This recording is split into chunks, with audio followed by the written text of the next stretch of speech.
Oke, langsung saja. Untuk base-nya, di sini saya menggunakan bahan multiplex jenis meranti ya. Terlihat dari warnanya yang agak kecoklatan. Ini memang sengaja saya pilih karena bahannya yang berat ya, supaya nanti gerindanya tidak kebanting ya. Nah, di sini saya potong menjadi 3 bagian, di mana ukuran base-nya ini adalah 40 cm kali 32 cm. Nah, ini kita bagi dalam 3 bagian seperti ini karena nanti kita akan memasukkan V-slot. Nah, seperti ini V-slot yang akan kita masukkan nanti. Jadi semacam track ya, yang umumnya kita tahu ya ada T-track, tapi ini yang bentuk V-slot, kebetulan memang saya punya cuma itu ya. Nah, ini kita lem. Untuk potongan pertama kita tempelkan. Ya, jadi ketebalan multiplex ini adalah 2 cm ya. Jadi dikali 2 jadi totalnya adalah 4 cm. Nah, ini kita kasih sedikit lakban kalau terlalu agak ke dalam ya, jadi biar V-slotnya ini rata dengan permukaan atas. Nah, kita tempelkan yang pertama, lalu kemudian kita pasang lagi potongan yang kedua seperti ini. Terus kita paku. Nah, lalu kemudian kita pasang yang kedua, V-slot yang kedua. Untuk ukurannya nanti teman-teman bisa lihat di gambar ya. Nah, kita pasang lagi untuk potongan yang ketiga. Jadi ada 2 V-slot yang terpasang, lebih cenderung ke sisi kanan ya. Nah, kurang lebih seperti ini teman-teman hasilnya. Sudah terpasang, jadi V-slotnya sama rata dengan permukaan atas ya. Nah, untuk selanjutnya kita akan buat handle ya. Jadi ini adalah tempat untuk menempelkan gerindanya nanti ya. Jadi modelnya sudah saya desain sendiri.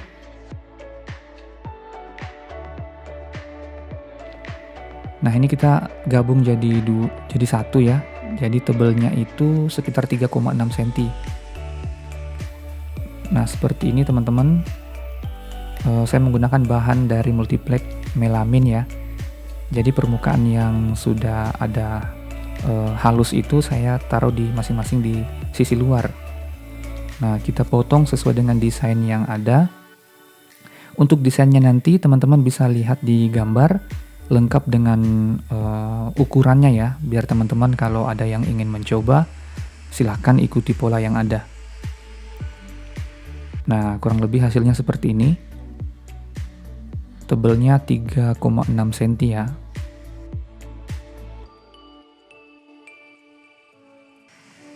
Nah, selanjutnya ini untuk di sisi kiri kanannya ya. Jadi ini yang akan menjadi porosnya nanti.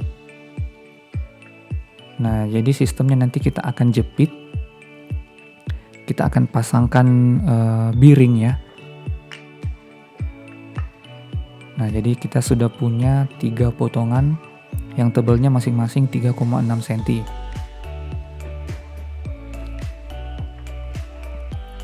Nah, selanjutnya kita akan lubang sisi kiri kanannya ini. Lalu kita akan masukkan biring. Di sini saya menggunakan biring yang diameter dalamnya itu adalah 12 mili ya. Karena memang as yang saya punya adalah diameternya 12 mili. Nah, seperti ini. Lalu kemudian kita buat lubang ya di 4 titik.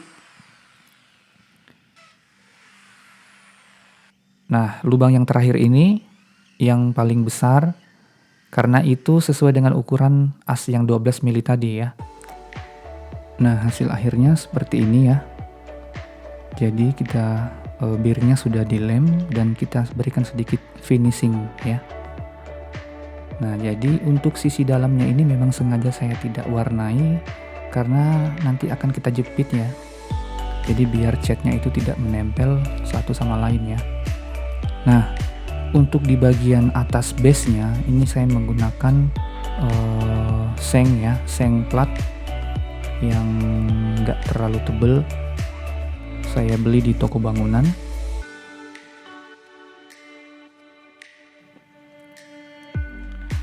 ini kita ukur dulu sesuai dengan panjang dan lebar base yang kita sudah buat tadi. Nah, untuk potongannya tersendiri, ini saya juga mengikuti dari lebar masing-masing potongan tadi ya. Nah, untuk yang pertama ini kita buat agak lebar, mengikuti pola yang sudah ada tadi, dimana di pojok kiri atas itu kita berikan potongan berbentuk kotak, karena itu nanti akan menjadi pijakan untuk kaki-kakinya nanti ya. Nah, di sini saya menggunakan lem kuning ya.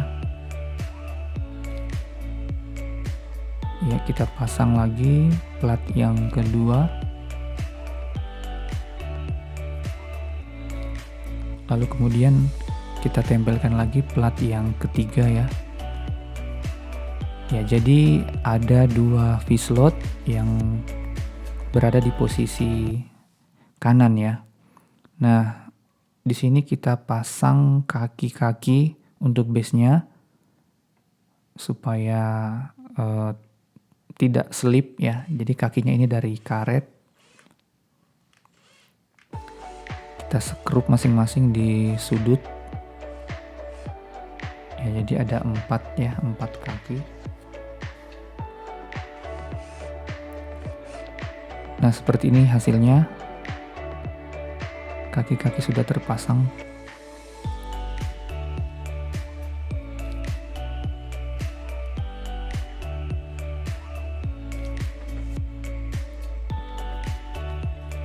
Oke, untuk selanjutnya kita memulai untuk memasang kaki-kaki porosnya nanti ya.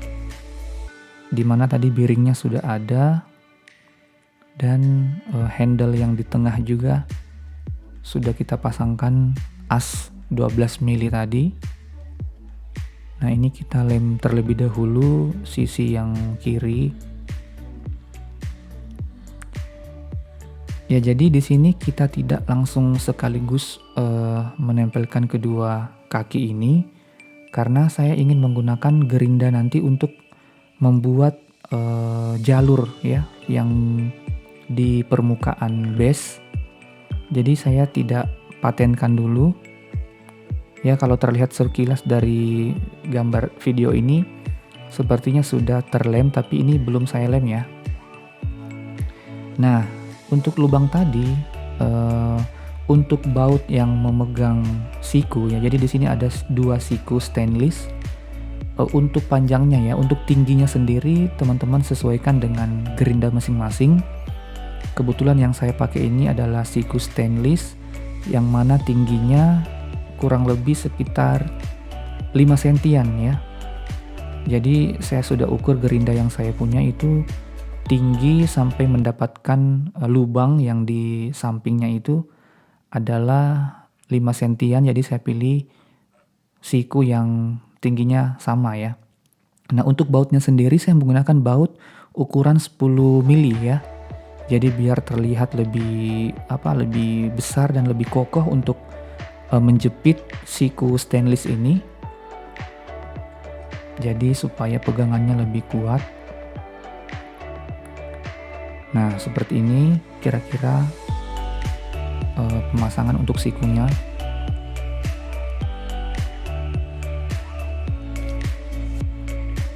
Nah, untuk di 2 lubang yang tersisa itu saya menggunakan baut ukuran 8 mili.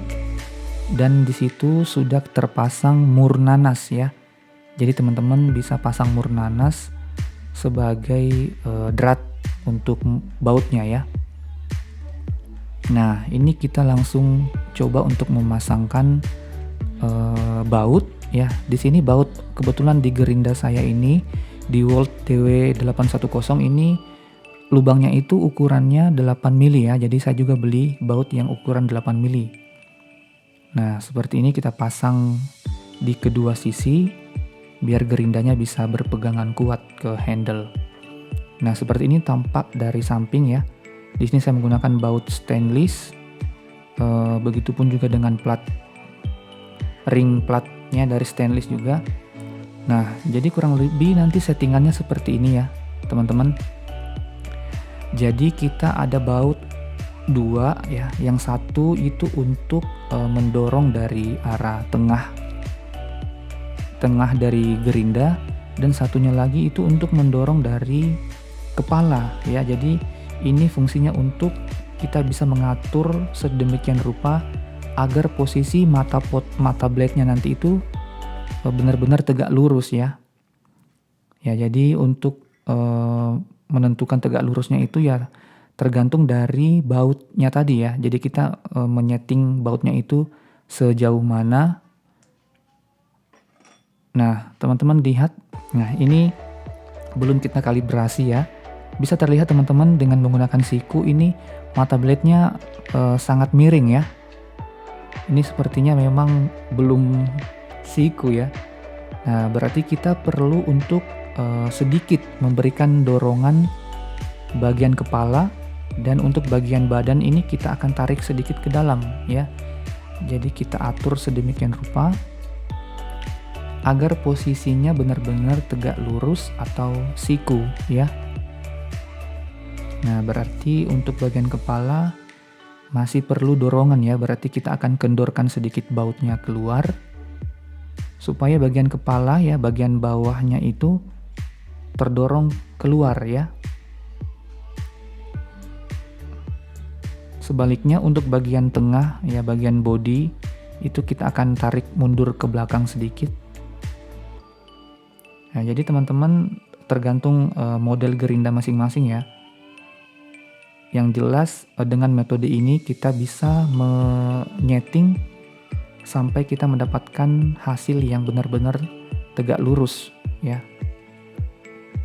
Nah, seperti ini kita kencangkan baut yang bawah, lalu yang di atas juga. Nah, jika posisinya sudah tegak lurus seperti ini dan semua baut pendorongnya itu sudah nempel di bodi gerinda, ini sudah dipastikan bahwa tidak akan ada goyangan lagi ya. Ini benar-benar kuat. Nah, ini posisinya sudah siku ya teman-teman ya. Bisa dilihat sendiri sudah lurus ya, sudah tegak lurus. Kunciannya itu ya dari baut ini dan satu lagi yang di atas ini ya. Jadi teman-teman bisa setting sendiri sesuai dengan spek yang teman-teman punya. Nah, ini udah siku. Nah, untuk di bagian bawah dari handle ini kita akan pasang gagang ya. Gagang untuk pegangan saat kita melakukan pemotongan nanti ya. Nah, di sini saya tanamkan mur nanas ukuran 8 mili. Nah, ini dia handle-nya ya. Bautnya juga ukuran 8 mili. Jadi sudah cocok dengan mur nanas yang kita tanam tadi. Nah, sudah terpasang. Nah, kurang lebih seperti ini ya, teman-teman, nanti sistem naik turunnya. Dan tak lupa juga kita pasang lagi ya mur nanas di bagian bawah. Nah, jadi ini fungsinya untuk mengatur kedalaman ya, mengatur kedalaman mata blade-nya itu tertanam ke dalam base ya. Karena kalau tanpa baut ini nanti mata blade-nya ya, mata metal cutting-nya itu akan langsung bersentuhan dan tanpa ada penahan gitu. Nah, seperti ini teman-teman bisa lihat. Jadi fungsinya adalah untuk menyeting setinggi atau serendah apa matanya ini nanti akan masuk tenggelam ke dalam badan. Nah, di sini kita mulai untuk membuat jalurnya ya.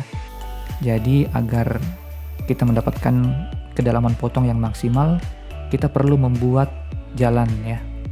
Nah, selanjutnya kita sekrup pengait ya. Di sini saya menggunakan pengait stainless dan juga ada spring ya. Di sini ada per. Langsung saja kita kaitkan seperti ini di sisi kiri dan di sisi kanan. Nah, kita kaitkan dari baut yang memegang tadi, memegang di bodi tengah ya. Nah, lalu kemudian kita pasang penutup di bagian bawah seperti ini. Teman-teman bisa mengikuti polanya sesuai dengan yang teman-teman mau. Nah, lalu kemudian kita lem untuk pasang di bodi bawah seperti ini ya. Nah, tak lupa pula di bagian penutup belakang, di sini saya juga sudah buat kotak seperti ini. Lalu kemudian kita sekrup. Nah, biar terlihat lebih elegan ya. Nah, untuk menambah futuristiknya lagi, ini di sini saya sudah membuat semacam apa ya? Semacam gear yang saya desain sendiri ya biar terkesan lebih futuristik aja ya, hanya untuk sekedar estetik saja ya. Nah, sebenarnya ini fungsinya untuk menutup lubang tadi ya. Jadi kalau teman-teman perhatiin tadi ada lubang as. Nah, kita lanjut ke pembuatan sikunya ya. Jadi siku inilah yang akan menjadi penahan untuk material yang akan kita potong nanti ya. Nah, ini kita masukkan murnya ya. Mur berbentuk V. Lalu kemudian kita jepit besi sikunya menggunakan baut model kepala L ya, seperti ini. Nah, jadi ukurannya ini bautnya adalah 5 mili ya teman-teman, karena memang murnya yang masuk ke dalam itu, ke dalam V-slot itu memang hanya berukuran 5 mili teman-teman. Nah, ini saya bentuk lagi sudut 45 derajat. Nah, lalu kemudian saya lubang di bagian tengah. Itu gunanya untuk jadi nanti akan ada 2 penjepit ya teman-teman. Saya akan menggunakan penjepit yang quick release dan ada lagi satu penjepit yang untuk media yang lebar ya. Nah, seperti ini teman-teman. Saya potong multiplex berbentuk lingkaran, di mana di sisi satunya saya pasangkan as 8 mili, lalu saya pasangkan lagi handle ya. Jadi di sini saya punya handle. Saya pasang bautnya, lalu kita kencangkan. Nah, seperti ini ya teman-teman. Jadi nanti kita akan putar ya. Jadi fungsinya ini adalah untuk menjepit sebenarnya ya, menjepit benda yang akan kita gunakan. Seperti as ini ya, ataupun as drat, stainless, ataupun pipa aluminium. Nah, penjepit yang kedua modelnya seperti ini ya. Jadi ini saya buat dari bahan kayu solid, lalu kemudian saya potong as dan ujung asnya saya lem dengan mur V ini. Nah, lalu kemudian dimasukkan ke V-slot. Nah, ini gunanya untuk menjepit material yang lebar ya. Karena kalau kita menggunakan yang model bulat tadi, itu sudah dipastikan tidak akan bisa megang untuk media yang lebar seperti ini ya. Jadi kita harus menggunakan penjepit seperti dengan model ini. Nah, lalu kita pasangkan mur kuping ya untuk mengencangkan jepitan. Nah, selanjutnya kita buat stand untuk mengasah ya. Jadi modelnya seperti ini ya teman-teman, bisa dilihat sendiri. Nah, ini kita lem dulu, lalu di bagian atasnya juga kita lem.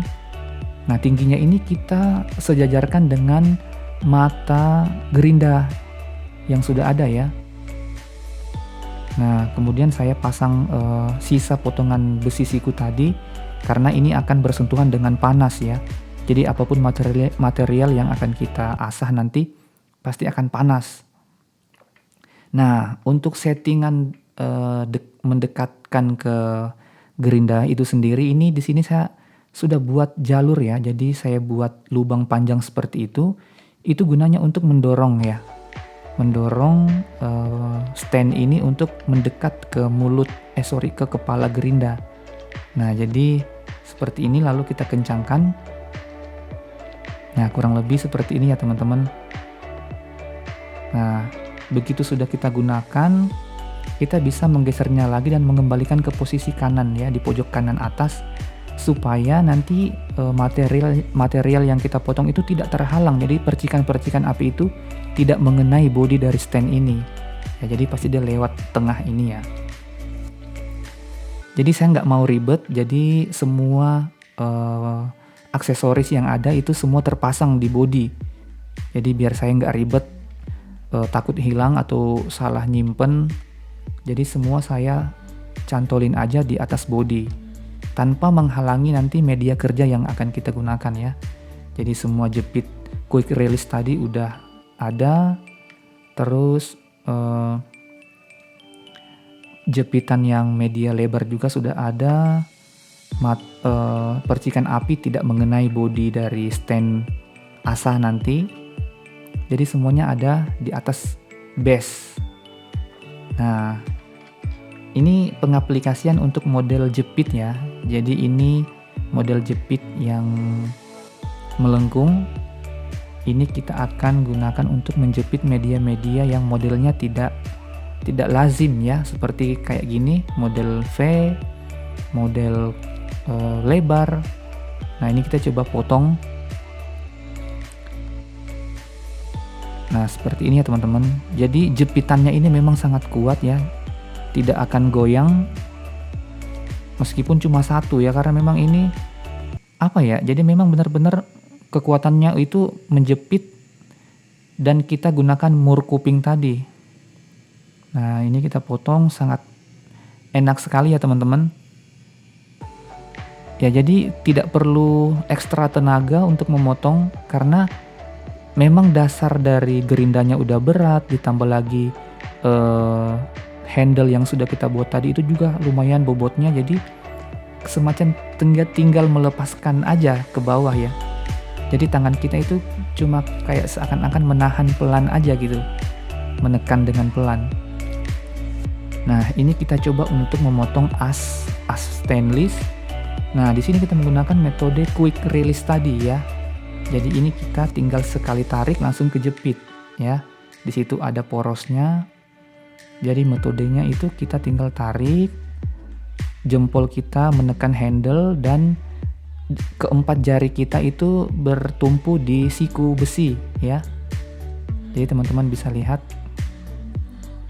sangat praktis ya untuk menjepit.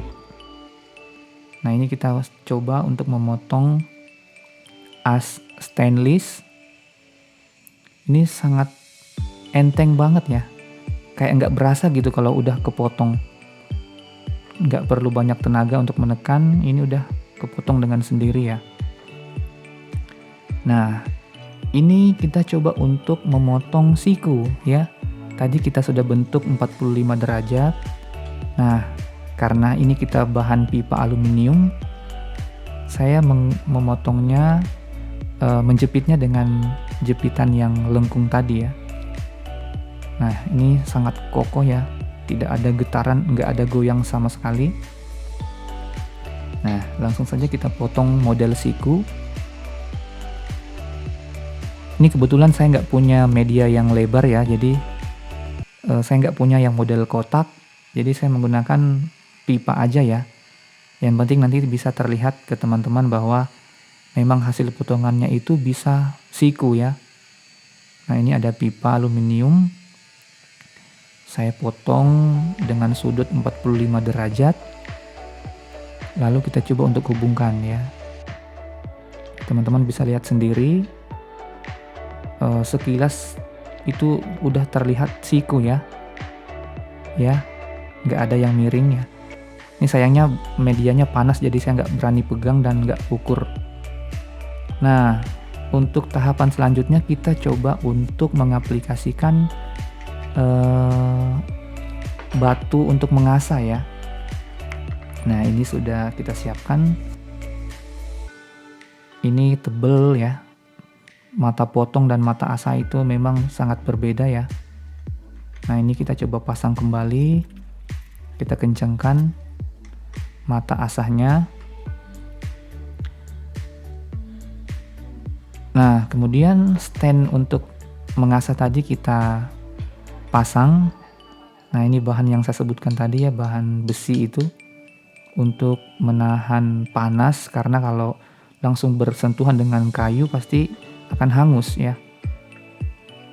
Nah, jaraknya ini tinggal kita dekatkan seperti metode yang sudah saya sebutkan tadi. Tinggal longgarkan aja bautnya, lalu digeser, lalu kita kencangkan kembali. Sesuaikan dengan posisi yang kita inginkan. Jadi deh. Nah, ini kita coba untuk mengasah ujung-ujung. Jadi fungsinya ini untuk mengasah, menghaluskan, ataupun membuat lengkungan. Jadi intinya setiap potongan besi itu ujung-ujungnya halus ya. Nah, bisa terlihat sangat simple ya. Nah, bisa dilihat hasil asahannya udah halus. Nah, begitupun dengan potongan yang sudut-sudut tadi, itu bisa kita haluskan.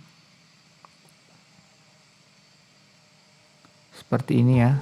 Ini sudah terlihat halus. Nah, kurang lebih seperti itu ya, teman-teman. Untuk detail-detailnya bisa dilihat di gambar-gambar ini. Ini tampak dari depan, dari samping. Ya, teman-teman lah yang menilai ya. Semoga bermanfaat bagi yang ingin mengikuti. Silahkan. Di sini saya hanya berbagi apa yang saya sudah buat. Kalau memang bisa ditiru, silahkan. Yang penting tetap semangat.